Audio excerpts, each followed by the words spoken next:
አብረን እንከታተለው። ይሄ ፍየል ጠባቂ በረሃው ላይ ፍየሎችን ይጠብቃል። ድንገት አንድ ተኩላ ይመጣና አንዱን ፍየል ይዞበት ይሄዳል። እረኛውም ሩጦ ይሄድና ከተኩላው አፍ ፍየሏን ይመነጭቃትና ይዞራል። ልክ ዞር ሲል ተኩላው ጅራቱን እየቆላ እንደ ሰው ተናገረ።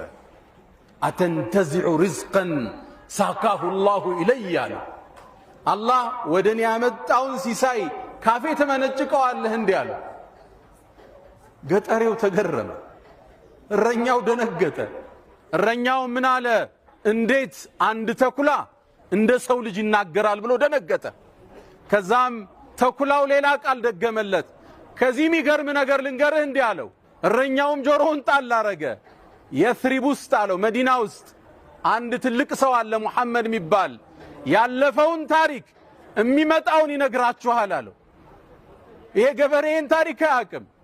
ፍየሎችን ሰብስቦ ወደ መዲና አቀና። መዲናም እንደደረሰ አንድ ጥግ ላይ አስቀመጠና ፍየሎቹን ነብዩ ሰለላሁ ዐለይሂ ወሰለም ፈልጎ ወደ አገኛቸው። የተከሰተውን ክስተት ነገራቸው።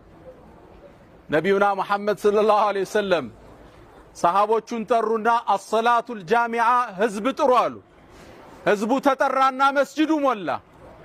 ከዛም ገጠሬውን ተነስና ያየውን ተናገር አሉት። ተነሳና የተከሰተውን ክስተት ተናገረ። ሰሃቦቹ ደንግጠዋል። ይሄ ገጠር የሚያወራው ምንድነው ማወቅ ፈልገዋል።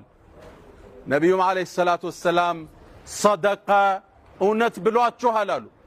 ፈወለዚ ነፍሱ መሐመድን ቢየዲህ የመሐመድ ነፍስ በእጁ በሆነችው አላህ እምላለሁ ላ ተቁሙ ሰዓ ቂያማ እኮ አትቆምም ሐታ ዩከልመ ሲባዑ ልኢንሳን እንስሳዎች የሰውን ልጅ ሳያናግሩት ቂያማ አትቆምም አሉ። ይሄ ክስተት ለወደፊት ይመጣል አሉ ነብዩ አለይሂ ሰላቱ ወሰላም። የሰው ልጅ የለበሰው ጫማ ማሰሪያው ያናግረዋል አሉ ረሱል ሰለላሁ ዐለይሂ ወሰለም። ከዚህም አልፎ ቤተሰቡን ጥሎ ሄዶ ሚስቱ የሰራችው ነገር ካለ የሚስቱ ጭን ያናግረዋል አሉ ነብዩ አለይሂ ሰላቱ ወሰላም። እንስሳ ታላቅነታቸውን የመሰከረ ነብይነታቸውን ያወጀ የምድራችን ፀሐይ የዓለማቱ እዝነት ነብዩና መሐመድ ሰለላሁ ዐለይሂ ወሰለም